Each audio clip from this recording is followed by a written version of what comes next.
तो दिल्ली का जो था ये ब्रांड को अमनदीप ढाल है, उसके बाद आपका ये दीवान स्पिरिट वाला, इंडो स्पिरिट, महादेव वाले पैसे तो तुमने क्या बताया था, आप बता ही रहे थे कि दे ही रहे थे। देखो जी, हाँ। ऐसा है, इंडो स्पिरिट वाला तो 100 करोड़ रुपए एडवांस देके बैठे थे। वो तो कहते थे 100 रुपए की ज्वाइनिंग की है, 100 रुपए की ज्वाइनिंग की है, ठीक है। वो तो सबको ही बोलते थे कि जी, क्योंकि सबसे बड़ा धंधा उसी के पास था।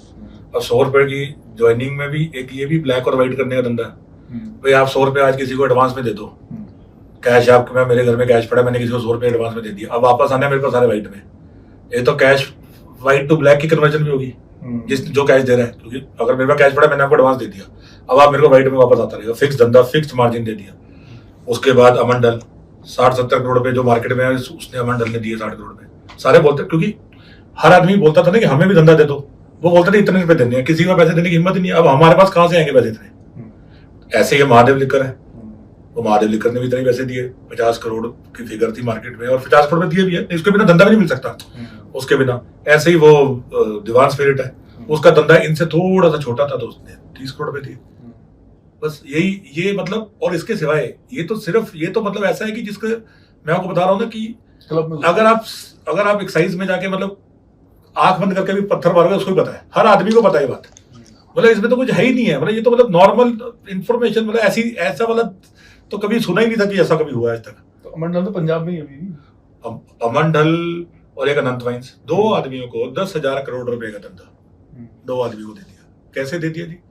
आप मेरे को बताओ, हरियाणा के अंदर पॉलिसी है, एक शहर में 6 L1 होते हैं। कंपटीशन क्या करता है, अगर एक दुकानदार ने या एक कस्टमर ने खरीदनी है, 6 दुकानें हैं, तो उसको तो फायदा ही मिलेगा ना। क्यों दी 2 आदमियों को? मतलब कोई रीजन तो बताओ कि ये 2 आदमी ही क्यों करेंगे, आप क्यों नहीं दे देते हर शहर में 2 आदमियों को?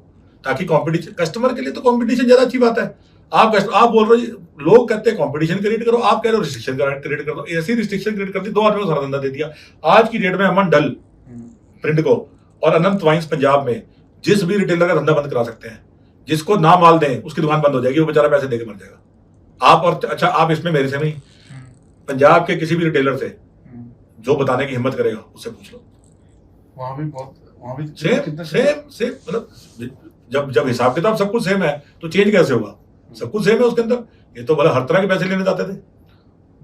एफआईआर में आपका भी नाम है वैसे।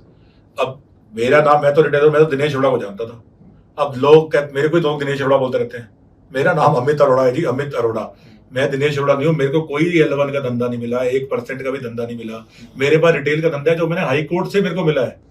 High court, Delhi high court से केस जीत के लेके आया हूं मैं। मेरे पास कोई और बिजनेस नहीं था। अब मेरा नाम डाल दिया, अब नाम डाल दिया तो मैं तो इंक्वायरी ज्वाइन कर ली, मैंने तो एक भी मिस नहीं की। पॉलिसी बनाने में तो सारा काम जो है वो विजय नायर का था, समीर महेंद्रू का था, अमन ढल का था, मैडम चड्डा का था, और एक अरुण पिल्लई नाम का साउथ से। ये जो अमन ढल है वो ब्रिंडको है, और जो समीर महेंद्रू इंडो स्पिरिट है, मैडम चड्डा महादेव लिकर है, और जो ये है क्या कहते हैं अरुण पिल्लई है। बनाया कितना होगा? अरे आप पैसा तो मतलब मैं बता रहा हूँ, अगर कोई बंदा ड्रग्स भी बेचे तो भी इतने पैसे नहीं बना सकता। 10 करोड़ रुपए भी लगाए होंगे और 150 करोड़ रुपए कमाए हैं अभी तक। और ये सारा सिर्फ ये पैसा कमाने का तरीका नहीं था, ये एक और तरीका था। क्या किया, 100 करोड़ रुपए एडवांस दे दिए कैश में। इन्होंने 100 करोड़ रुपए अपने इलेक्शन में लगा दिए, कहीं भी हरियाणा पंजाब में इलेक्शन में लगा दिए, गोवा में लगा दिए।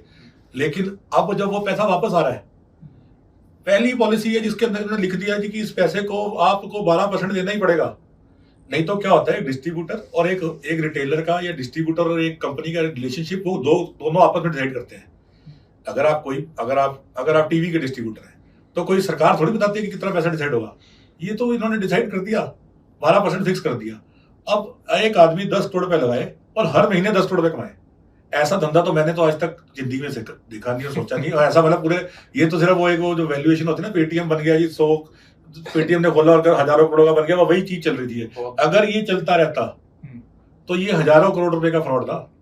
ये तो सरकार के बीच में पता चल गया। मतलब इतना ओपन फ्रॉड था कि एक्साइज के पीएन को भी पता था कि क्या हो रहा है। मतलब इन्होंने क्या किया, सारी दुनिया को मार दिया और सिर्फ कुछ लोगों को जिंदा कर दिया। सारे रिटेलर्स पुराने मार दिए बेचारे, सारे लोगों को मार दिया। ये तो हाई लगी है जी इनको सरेआम, जो इन्होंने ये किया। अभी तो चर्चा भी चल रही थी ना, अब आप सोचो, वैसे भी नहीं, पहले एक बात सोचो, वो भी बताता हूँ मैं आपको। पहले एक बात सोचो, पहले 10 लाख रुपए का लाइसेंस था होलसेल का, इन्होंने 5 करोड़ का कर दिया पूरे हिंदुस्तान में। मैं अभी आपको बता रहा हूँ, पूरे हिंदुस्तान में कहीं दिखा दो 5 करोड़ का लाइसेंस हो। क्यों कर दिया? ताकि छोटा प्लेयर एग्जिस्ट ही ना करे। 10-12 लोगों ने बेचारों ने L1 लिया, 4 छोड़ गए, 3 छोड़ गए। क्यों? क्योंकि छोटे प्लेयर को 5 करोड़ की फीस ही नहीं आ सकती कभी पूरी, क्योंकि बिजनेस तो 80% इनके पास चला गया। बाकी आदमी तो बेचारा फीस भी अपनी वो नहीं कर, ताकि धीरे धीरे क्या हो कि सारा बिजनेस इन चारों के पास आ जाए। बेसिकली प्लान तो यही था कि सारा बिजनेस इन चारों के पास है। पूरा दिल्ली का बिजनेस जो 15,000 करोड़ रुपए की टर्नओवर का बिजनेस है, वो सारा बिजनेस इन चारों के पास आ जाए। अल्टीमेटली तो यही प्लान था। गवर्नमेंट को वैट देने गवर्नमेंट ने तो और इन्होंने क्या किया, क्योंकि इनको पैसे सिर्फ इनको किसी रिटेलर से पैसे नहीं मिल रहे थे, इनको पैसे मिल रहे थे होलसेल से। ये चाहते थे बहुत सारी होलसेल हो। बहुत सारी होलसेल कैसे होगी? जैसे बाकी स्टेट्स ना, हरियाणा में, बाकी स्टेट्स में कोटा फिक्स हो जाता है कि आपने मैंने बिड की, फीस की 200 करोड़ रुपए की, तो 200 करोड़ रुपए तक की एक्साइज का कोटा फिक्स है। उसके ऊपर अगर मैं दारू खरीदता हूँ तो मेरे को फिर से पूरी एक्साइज 165% की एक्साइज देनी पड़ती है। आज सर इन्होंने यहाँ पे क्या किया, जितनी मर्जी बेचो, कुछ कोई कोटा नहीं, 1 रुपया 1% लगेगा। इससे क्या हुआ, ये जो गुजरात का शोर मच रहा है ना, ये गुजरात में दारू कहाँ से गई है? ये गुजरात में दारू दिल्ली से जा रही है। दिल्ली से? दिल्ली के अंदर क्या है, आप एक सिंपल सी बात है जी, आप एक एनालिसिस कर लो, ऐसी कौन सी मार्केट बन गई दिल्ली के अंदर, ऐसा कौन सा बम फट गया दिल्ली में कि एकदम से जहां बेटी बिकती थी 4 लाख 5 लाख महीने की, वहां बिक रही 15 लाख। ये सारे के सारे अगर ये एनालिसिस, अगर ये इस चीज को अंदर जाए तो ये जो गुजरात का शोर में जाते हैं ना कि गुजरात में दारू चली, गुजरात में दारू कहाँ से जा रही है? गुजरात में दारू दिल्ली से जा रही है। आज दिल्ली से जा रही तो पंजाब से जा रही होगी, क्योंकि पंजाब में भी सेम पॉलिसी लागू कर दी। पंजाब का प्लान क्या है? पंजाब में भी सेम, पंजाब में इन्होंने क्या किया, 12 की का 10% कर दिया, क्योंकि शोर मच गया था 12% का, तो 12 दिया 10 कर दिया, बाकी तो सब कुछ सेम है। पंजाब में रिटेलर छोटे कर दिए। आज जहां से नहीं जा रही तो पंजाब से जा रही होगी। लेकिन ये जो दिल्ली को, ये क्या चाहते थे कि दिल्ली एक्सपोर्ट, हमारे धंधे में इसको कहते हैं एक्सपोर्ट हब बन जाए, कि भाई सारी जगह जो दिल्ली से स्मगलिंग हो, सब जगह इनको तो अपने पैसों से मतलब है ना, होलसेल के। जगह कहीं से भी जाएगी इनको तो होलसेल के पैसे मिलेंगे 6%। ये जो 12% की ये थी कमीशन, उसमें 6% का था। ये सब इन्होंने ओबराय होटल में बैठ के, लोधी होटल में बैठ के, ये जो मैंने आपको नाम बताया, अरुण पिल्लई, समीर महेंद्रू, अमंडल, ये मैडम चड्डा, ये सब ने बैठ के इन्होंने पॉलिसी बनाई। ये सब ने बैठ के पॉलिसियां बनाई और उसके बाद इन्होंने 6% का गेम खेला और सबको मार दिया। ठीक है, सारे L1, सिर्फ L1 के ऊपर पॉलिसी दी जा रही। सिसोदिया तो इसमें बहुत बनाया हुआ सरकार ने, इनकी पार्टी। अब देखो जी, अब सिंपल सी बात है, ये कम से कम नहीं तो 3-4 हजार करोड़ की तो ये होलसेल पे प्राइस पे कर गए। उसके अंदर मरे भी 300-400-500 करोड़ पे तो बना ही लिया होगा।